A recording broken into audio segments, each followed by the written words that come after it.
Hey guys, welcome to another video. Today I want to show you a super cool and simple false cut that you can do in the hands. Let's get right to it.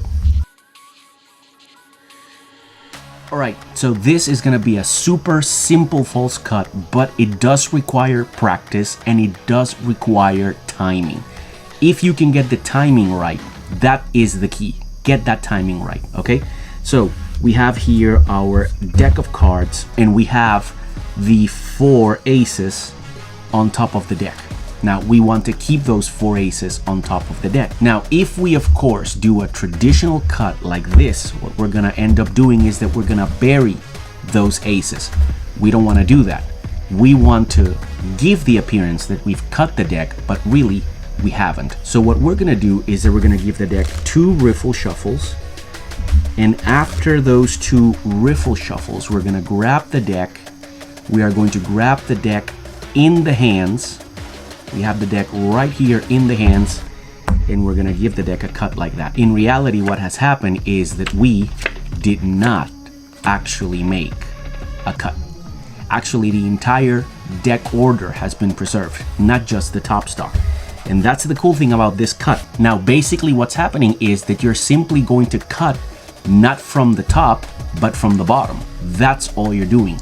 But in the action of moving your hands and moving them back and forth, that is how you're going to hide this action of cutting the deck. But all you did was just cut the bottom half first. So let's take a look at that with the top card face up so we can follow along what's happening.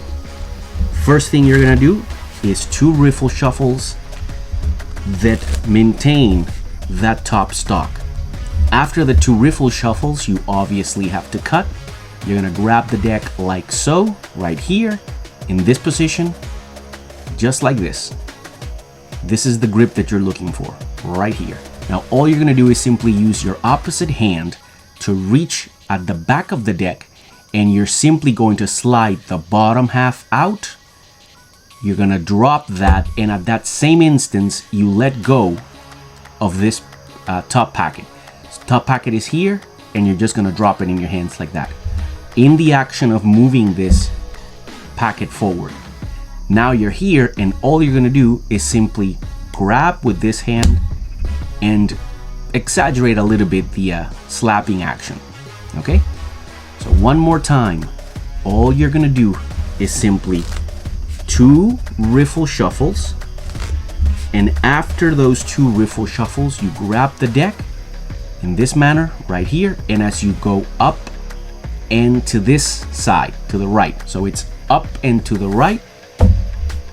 That's the action right there. Now this other half, this other packet, you grab it and you put it there. And you've actually kept the entire deck order. All the cards are there. Now the reason why this is working is because you are not changing the order of any card. If they are like this, all you're simply going to do is just slide from the bottom, put it on the table, and take the original top half and put it on the original bottom half. That's all you're doing. So nothing is actually changing.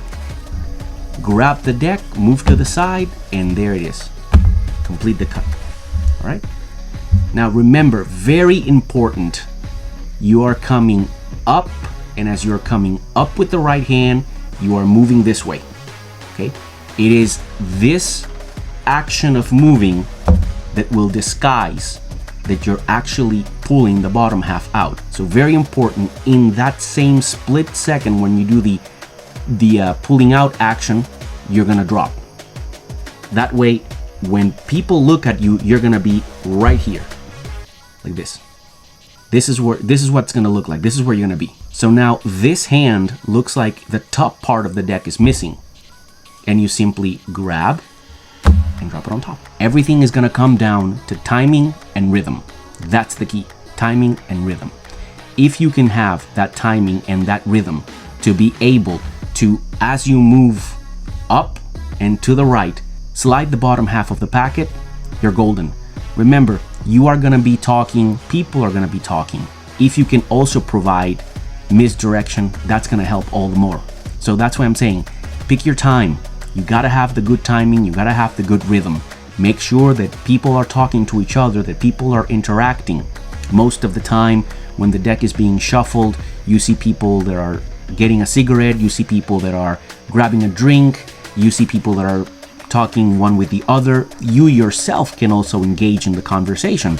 You don't have to look at the deck in order to do this. So if you have somebody that's very close to you, whether you are at the table playing cards or performing as a magician, you can engage with that person. As you lock eye contact with that other person, it's very difficult for them to be paying attention to what's happening in your hands. And more so if you're moving up and to the side while the cut is happening, it's gonna look like a blur to them because of these movements. It'll look like a blur. When you put all of these things together in an environment that's already moving, like a card game or like a performance, where you can specially put eye contact with another person, then this is a false cut that's gonna fly, no problem.